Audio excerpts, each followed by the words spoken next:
Amplify You family. Michelle Abraham here, your host.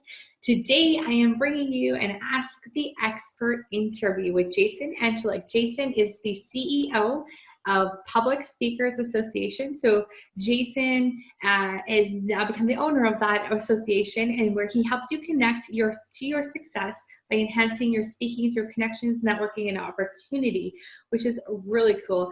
Jason's background is over 30 years experience in the entertainment industry, being on microphone stages and media for more than half his life. Jason started out as a DJ and running his own mobile entertainment service, and began speaking on stages and helping you better yourself and better your career and better your life. So he really focuses on empathy and leadership. And I'm really excited to bring Jason here today. We connected recently, and I really want to just showcase what becoming a speaker can do for you as a podcaster, and how you can't just all of a sudden decide to be a speaker. There's a few things that you need to do, and how you can also become a professional speaker when you feel ready to do so. There's lots of things that go into it, and Jason's going to enlighten us on some of the training and some of the connections they do at the at the Public Speakers Association that Jason owns and is the CEO of. So welcome, Jason, to Amplify You. I'm so happy to be here, Michelle. Thanks for inviting me. I'm excited to share with your folks all the great things that you just mentioned. Awesome. Well, let's dive right in, Jason. Now, you spent like most of your life speaking on stages and on microphones, teaching. Like, you have a real background in entertainment. So do you have to have a background in entertainment to be a good speaker? No, that's just kind of how it went for me. A lot of times the speaking bug just sort of happens to you, right? You end up in front of a group, and you kind of feel that little bit of a rush and the excitement, and then you get this great feedback, and you feel the connection and the enthusiasm, and it's very easy for that to become infectious, right? And that's what kind of gets us, right? That even if it's in a small setting or in a very large setting, it's very simple to get to that place. A lot of people have a fear of public speaking, but there's different versions of that fear. And anxiety can be fear, but it can also be excitement. It's kind of like good stress when you're on a vacation, right? You're trying to get to the right place at the right time to enjoy what you lined up. And speaking can be very much the same way. A roller coaster, much like the amusement park. So it really is kind of different for each person. For me, it developed in natural ways that I wasn't really paying attention to until I actually started focusing on speaking and looked at my experience and went, wow, I've done a few things that feed into this. So you really don't, it doesn't matter what your background is. Mm-hmm. It's about desire and how you're willing to participate and hone your craft. I love that. Yeah, that's a great point. As I always think of being a speaker and captivating the audience, you have to have had some sort of entertainment and training or background or whatever. And it's funny because I have spoken live stages, and I have been on lots of podcasts and lots of webinars. I find it actually harder now on podcasting because there's no feedback from the audience, right? It's more you get used to that feedback on stages, and then all of a sudden you don't get that feedback on podcasting. So can you take us down a few little tips or something you might have for us podcasters that are going to go the opposite way? So we become podcasters, we are podcasters, and now we want to move to the stage. What are some suggestions that you have for us? That's really a great question. And having had some experience with my own internet TV show and some podcasting, and especially being on podcasts as a guest, that's where I can speak from first. Is that it's the message is very similar. The delivery is similar. A lot of the same things that you're doing will translate.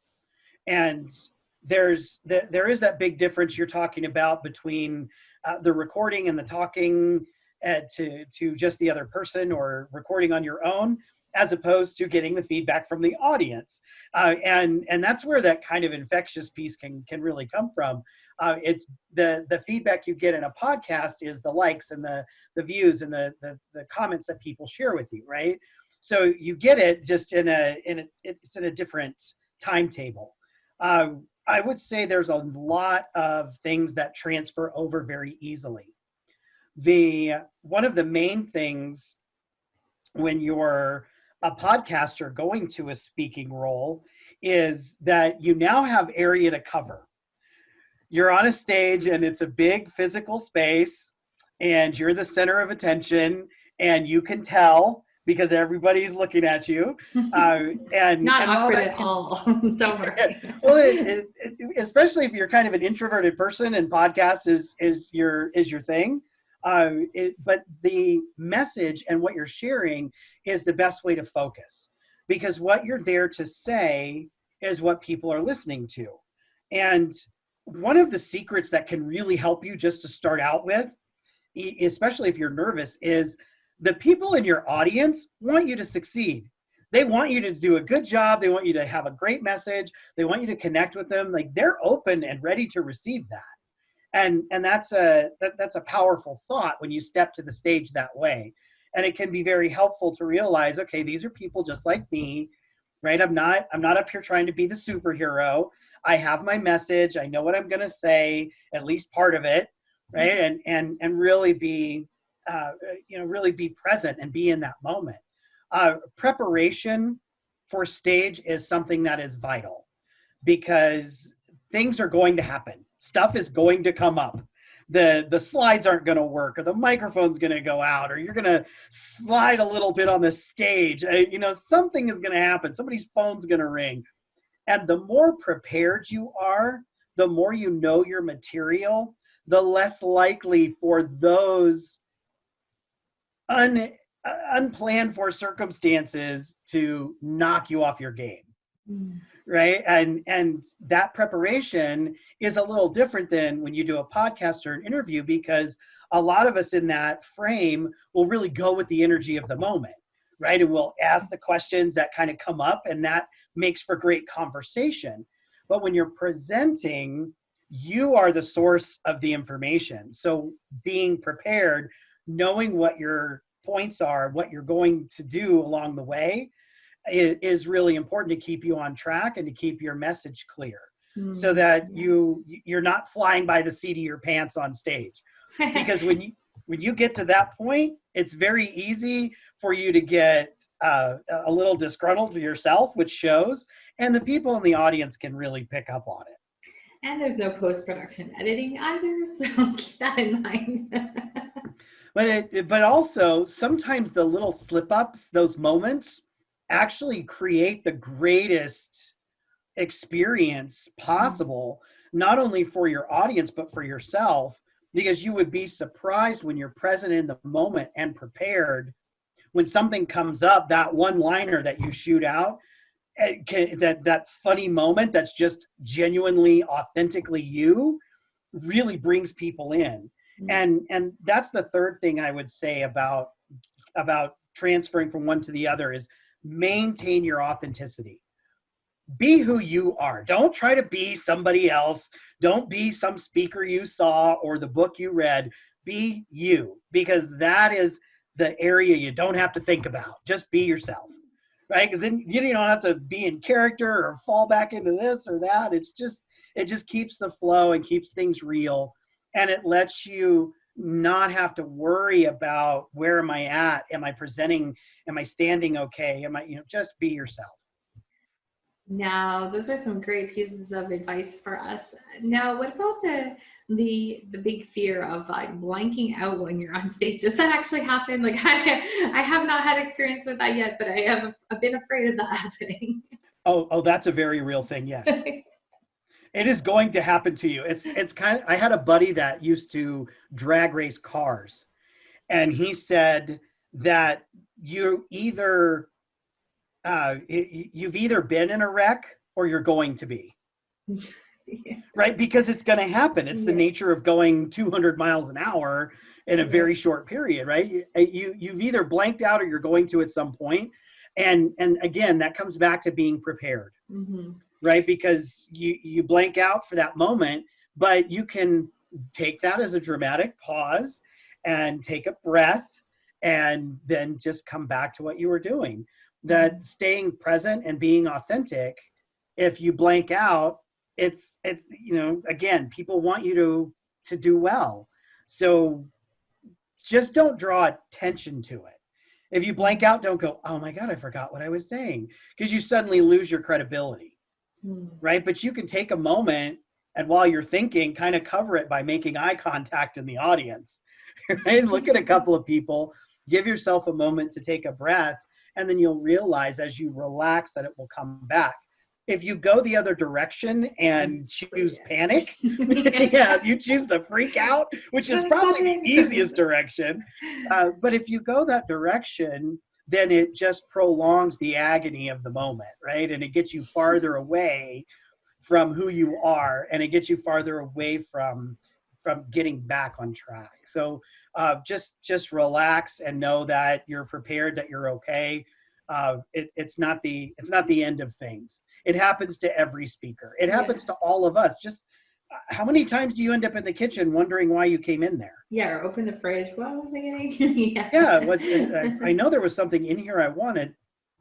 So it's one of the rules that I've always worked by, that was originally presented to me by Tanya Hoffman, who was the previous owner of the Public Speakers Association and my mentor, was that she operates by the 25-50-25 rule.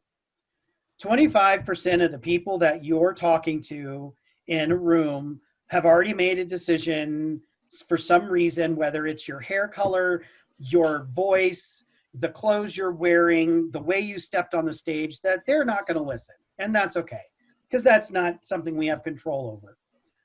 There's 50% that are on the fence. They're there, they're paying attention, they might have just put down their phone, they're maybe distracted by something else. Those are the people in the middle. And then there's that 25% that is your crew. These are your people. These are the folks you're talking to. And you know who they are because they're interested, they're engaged, they're looking at you, they're paying attention, they're reacting, they're listening, and it's very easy to find out who that is. Those are the people that you're talking to, right? Because you know your ideal client.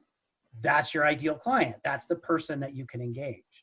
That makes sense. How do you get over the fact if you see someone yawn or fall asleep in your presentation, not take that personally? You have no control over it. Chances are the person yawning has no control over it. Somebody sneezes, it's like, how are you going to stop a sneeze, right? It doesn't really work. Put them in the 50%, put them in the 25, and move on. Should you be getting some sort of like physical engagement from them too, to maybe, your speakers after lunchtime, someone's going to fall asleep, you can get them up and moving and doing some sort of physical movement? That is really a great point, Michelle, because depending on where your time slot is, and where you're speaking in the day, you've got to take those things into account. And exactly like you're saying, right after lunch, get everybody up. If it's first thing in the morning and people are just getting there and settling in, you want them to get settled in. You don't necessarily want to pop them right out of their seat. But you can do something engaging like, hey, raise your hand if so-and-so, if this is who you are, or how many of you have had this happen to you. That creates engagement. It creates movement, and it gets people paying attention. And you know right away who's paying attention because they're raising their hand. Right. And interactivity, if it's appropriate within your presentation for people to interact with the people near them. If you have like a 2-minute exercise, that gets people kind of broken up. It makes them pay attention because now they're paired up with somebody. So they've got to be involved, but it's got to work in what you're doing and not be a forced thing. So it's about looking for small ways to do that. And as you progress, maybe making those a little bigger. Yeah, that's a really great point. So curious about what kind of speaking do most of the at the Public Speaker Association that you own, is it like a paid speaking, most of the speakers, or is it speak to offer kind of speaking? Or, I know there's different kinds of speaking, and maybe you can speak to what are the different kinds of speaking and what's kind of available for people out there. Oh, great question. Thank you for that. So with the first part of that, within the Public Speakers Association, our common denominator in all of our members are that we're all speakers. And that means we have them in all different areas, in finance, in getting out of the alligator pit, in bringing value to corporate America, in how you use your voice or how you write your bio. So many different directions, but it's all people that recognize that growing their business through speaking have kindred spirits within PSA, because we all focus that direction. And some of us are professional speakers, and that's how we actually make our living. And then there's those that really grow their business that way. So the old model of the keynote speaker, like, I want to get paid to speak, that is the upper echelon. That is the cream of the crop, right there at the top, 3%.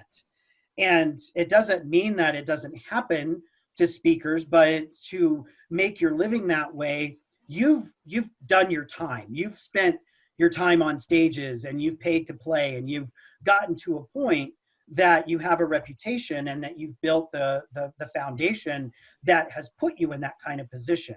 Mm-hmm. It's the one in a million that hits the stage the first time, makes $25,000, and then suddenly they're off and running. Also, that's not particularly sustainable, because the climate changes and subjects change.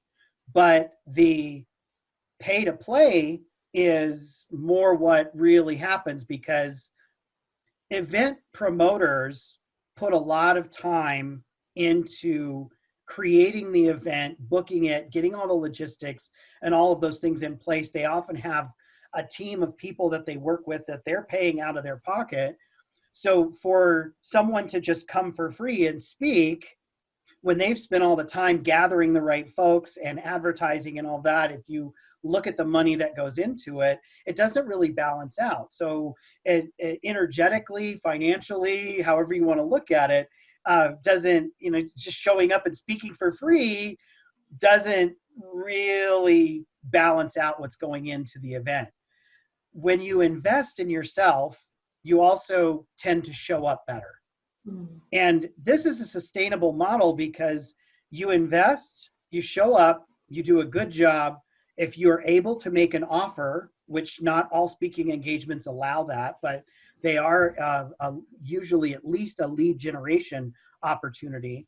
But if you're able to make an offer and you do that successfully, that $500,000 investment can turn into tens of thousands of dollars very easily and very quickly. And that is a much more appealing model to me. I know about going to events and getting that spot, getting that speaking spot or that booth that maybe comes with a speaking spot. That investment for me is what gets me to the event, gets me in the advertising, and gets that information in front of the right people. And then they listen to your talk, they connect with you. If you've got 100 people in your audience and 25% of them are right there on your page, and you convert 10% of that at $1,000, that's a $10,000 speaking gig that you may be paid $500 to $1,500 for, including your travel expenses. That's like the Facebook ad that pays you better in return on investment, right? That's like right? that is a cash machine that you would invest in day after day after day. Right? And that's what I found when I really started to get out and speak, was that I was doing a lot of events that would be 2-day events, but I would have a 45-minute or an hour speaking spot. And that was where all the goodies happened. The rest of it was just being present at the event and networking and meeting people. But that was when I got people in to my programs or into whatever offer I had. And the easy yes is something that's really important. Have an opportunity for people to work with you that's simple. That's an easy yes for them. So something that is, maybe greatly reduced, very much tailored to the group you're talking to, has a lower price point, something that can get them into your funnel and get their information, and therefore allow you to follow up with them and invite them to other things that you do. And as one of my coaches calls it, a dumbass offer. It's so good that you cannot say no. Right. And it works, right? Because people want to know how they can work with you. And you'll see speakers that are seasoned, that have been doing it for a while, will have a number of different things. They may have like a $3 PDF and a $10 video and a $20 book and a $97 workshop and a $2,000 program, right? But you, as a speaker, you don't have to have that from the beginning. You can start with something that you use as your offer, and then as that's kind of run its course and you've made what you can from it, it becomes one of your go-to things that you give away or offer at a reduced rate. As you progress, what you offer progresses as well. I love that. Yeah, that's really smart. Now, of course, my next follow-up question to that is going to be, where do you find out about these speaking engagements, and what's the best place to kind of like connect with people like through these? They find event coordinators, basically. There's a couple ways to answer that, because it depends on if you want to speak locally, if you want to just do virtual stuff, if you want to travel nationally. But the main thing is you've got to have a network of people that you're in contact with. And that means every conversation, whether you're having it in person, on the phone, through an email, that you're providing value and that you're looking at how can I help this person do what they need to do. And if you take that approach to it all the time, instead of going, all right, who's got money for me, right? Which never really works in the long run. It might work occasionally, but if you're presenting the value and looking at that, not only is your time valuable, but the person you're communicating with is, then you're building that foundation in a way that's mutually beneficial. And most of your speaking gigs are going to come from referrals from speaking gigs. So there's our little catch-22, right? Mm-hmm. How do you get started? So one of the main things that I suggest, especially to new speakers, is look at who your avatar is. Who are you speaking to? Who is your target audience? There's so many ways to say that: avatar, target audience, whatever. But who is it that you need to be in front of? And figure out what their demographics are, what their age range, their education, their what they make for money, what they might do for a job, the things that are pertinent to that person. And then where do they go, right? Because what I do with my avatar is I give my avatar a name. So I say, all right, Judy goes to these events. So I'm going to go to those events. And while I'm there, I'm going to bring value, and I'm going to connect with as many people as possible. Talking to other speakers, make sure you meet the event coordinator and make a connection with them, and ask, do you know of anybody else that would enjoy or benefit from the presentation that I offered? And you can say that in your presentation. You can say that to people you have one-on-ones with. You can ask the event coordinator. It really is about putting yourself out there, and that's not always comfortable at first, but once you've figured out that you get more when you ask, because if you don't ask, that you're not going to get near as many opportunities. But if you ask, sometimes people are going to say yes, and those yeses lead to more yeses. Right? You're building your own kind of pyramid system. From this one talk, I got 3 people that I'm working with, but I also got a connection to another group. And those 3 people are great, but that connection to the other group may be the thing that pans out the biggest. But you won't know if you don't ask. Yeah, I love that. All about connection. And so do you do that at the Public Speakers Association? Tell us a little bit about the association, what you guys do, how you connect people with speaking. We have about 200 active members that are paid members through an annual or a monthly membership. And we meet regularly, at least once a month. And then we have internal speaking opportunities that help us stay connected. We have several different groups within the PSA throughout the country and in the UK that are opportunities for you to speak in groups in different areas where you wouldn't normally have a chance to do that.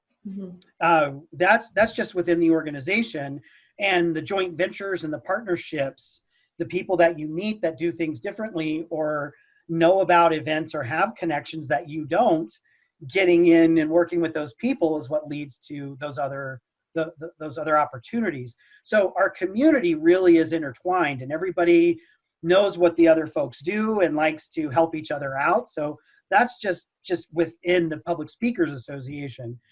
We also work with a sister organization called Speaker Hub, and you get a listing not only with PSA, but with Speaker Hub, which is kind of like LinkedIn for speakers. You can you can get in their network, and when people are looking for speakers, that's kind of the go-to place. So that expands there.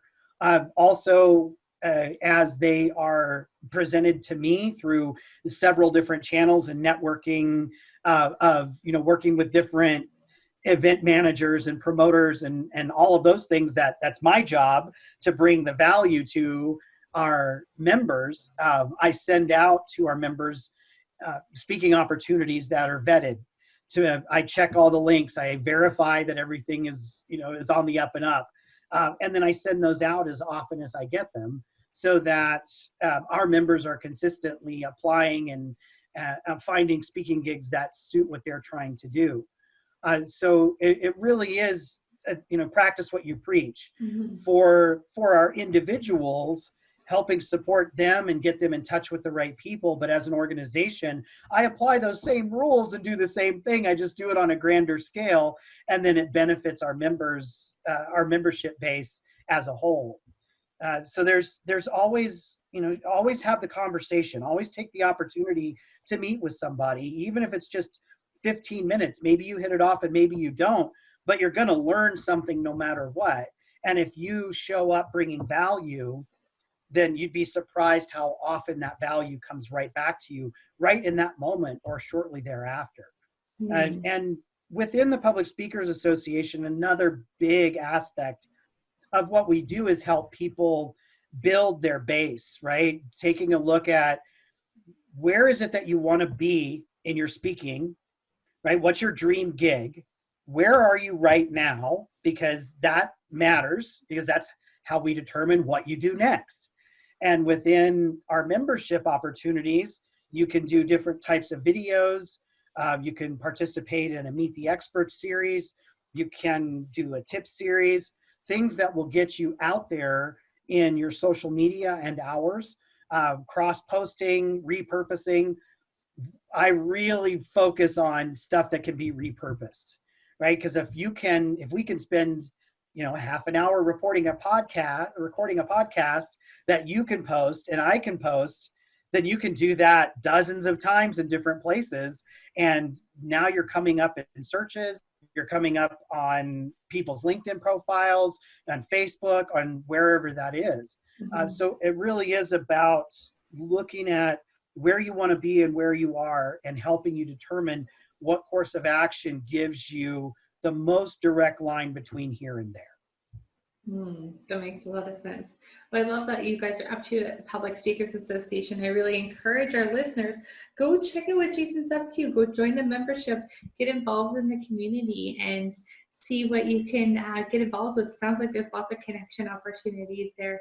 And Jason, just on our last note, now given our current circumstances in the world where a lot of events have been canceled or postponed this year, what have you noticed some changes in the Speakers Association? Are people doing more events online, virtually? What's happening over there? When things first shifted, everybody was pummeled with cancellations. And there's different ways to look at that. You can choose to, throw your hands up, which everybody's going to do for at least a couple of minutes, right? Because it's a mess. But that starts to settle, and you got to figure out what to do next. And you can go the route of, I'll wait till things start up again. Or you can say, wow, now everybody's at home and they're easily accessible. So it gives you an opportunity, first of all, to do a gut check on where your stuff is. Check out your profiles, look at your social media. Are you doing everything that you can there? Is your foundation solid? Because that's what slips by us, right? If you haven't looked at your profile in 60 days, it's time to take a look. If you don't have a fresh picture from the last year, it's time to consider getting updates. And recognizing the need to have the foundation in place and having a window of opportunity to really pay attention to that and to start building it up a little bit, that helps you get back in the groove and stay in the groove, whichever that is. And then when the virtual events, which clearly was what first started happening, what I noticed, the trend was that when folks transferred from a live event to a virtual event, not all of those went very smoothly. And those that made that transition well kind of didn't skip a beat, and they're still just as busy as they always were. A lot of speakers are very much in that space. We have a lot of folks that were very successful because it happened quickly. The other part of that is you've got access to people you didn't before, and they're available, and they're tired of watching the news. They're tired of, Netflix. They've run through their list, so they're looking for things to learn. And if you're out there and available, then that just gives you that much more exposure. Plus, everything's getting recorded, right? So now you have repurposable content, which before used to cost you at an event to get a reel would be $200 or $300 of your talk recorded. Right. Now it's recorded on Zoom, and they just send you a file, and boom, you've got more. You got so more stuff to post. So it's really about how you look at it and look at it as an opportunity, and how do I leverage what I've got here in front of me. The speaking events are starting to come back. Live events are showing back up. They're happening again. They're not as in as high attendance as they were before. But people want to get out and they want to do the thing, and eventually we'll get back to that. But the belief is that a lot of it will be hybrids. So there's always going to be virtual opportunities. So even introverted speakers, you folks out there that have been behind a microphone, you feel better at the computer and you don't want to get on a stage, there's still going to be tremendous opportunity to grow your business that way. Yeah, this is for further opportunity for those people that prefer to be behind the mic to get on all those stages now that are virtual.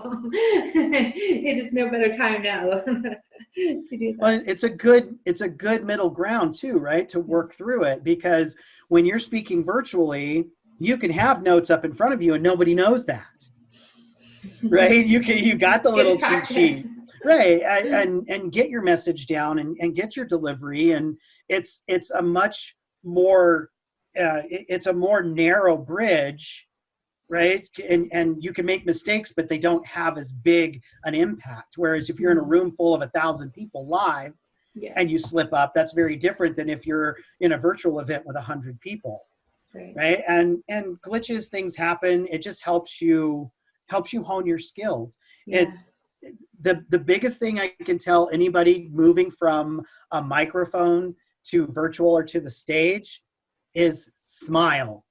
If you don't take anything else away from today, if you smile, you will do better.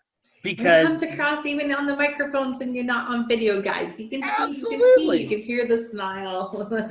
Absolutely. That's why I'm always smiling when I'm speaking, because to me that's like the ultimate, right? Like getting to do an interview and to share knowledge and bring value. That's the ultimate gift that we get to do because of our experience. So I'm happy about it, right? I'm an enthusiastic human. So I'm always smiling. Enthusiasm is infectious to your listeners, and I love that. And then, right. That authenticity is when it's real, people respond to it. So it won't matter if you mess up a word or you stumble a little bit in whatever way. People are going to forgive that, especially when you're being real and you're presenting yourself in an authentic way and you have a smile on your face. It's a lot harder to negatively judge somebody that's smiling at you. There you go. If that's any reason there, that's a good one right there. Well, thank you, Jason. This has been super valuable and I think really helpful for our podcasters out there thinking about transitioning to stages virtually or in person. Those are some great tips and really great advice. And guys, I highly recommend go check out the Public Speakers Association. Jason does a great job over there. Jason, where can we find out more information about it? There's two ways to really do that. If you're interested in getting involved in the community and directly with the Public Speakers Association, you can go to Public Speakers, spelled out with an S, association.com, and you can learn about what we do, see some of the videos that we've produced, keeping up on what's going on, see about our virtual summits, and join those kinds of smaller events and learn about some of the bigger stuff too. There's a link there to get on my schedule, and I'm available all the time to chat about how PSA can help you. If you'd like a taste that isn't part of the membership, you could go to the Public Speakers Association Facebook group. We've got over 8,000 members in that group, and we are consistently providing value and Facebook Lives and all kinds of speaking tips, and those things are part of that. And it's free to join. You just say yes to the rules and follow the rules, and everybody's welcome. So there's a couple of different ways to really participate and learn, and it's always about bringing as much value to the speakers or potential speakers as possible. Yeah, I love that. That's so great. Thank you so much, Jason, for being with us today. I really appreciate it. Appreciate all your knowledge and enthusiasm and smiles when it comes to speaking and presenting. You can clearly have a stage presence. So thank you for being with us today. And Amplify You family, make sure you reach out to Jason, Public Speaker Association. He's offering free time to have a chat with him and get to know you. So he's got tons of valuable resources and information. So take him up on that offer, reach out to him. Thank you so much, Jason, for being with us today. Well, thank you, Michelle. It was a pleasure being here. I hope people got some good tips that they can apply and work with, and would love to speak with anybody personally that's interested. I think they did. And until next time, Amplify You family, be great out there, get your message out there in the world, and let us take care of all those details for you. So be in touch. Thanks again.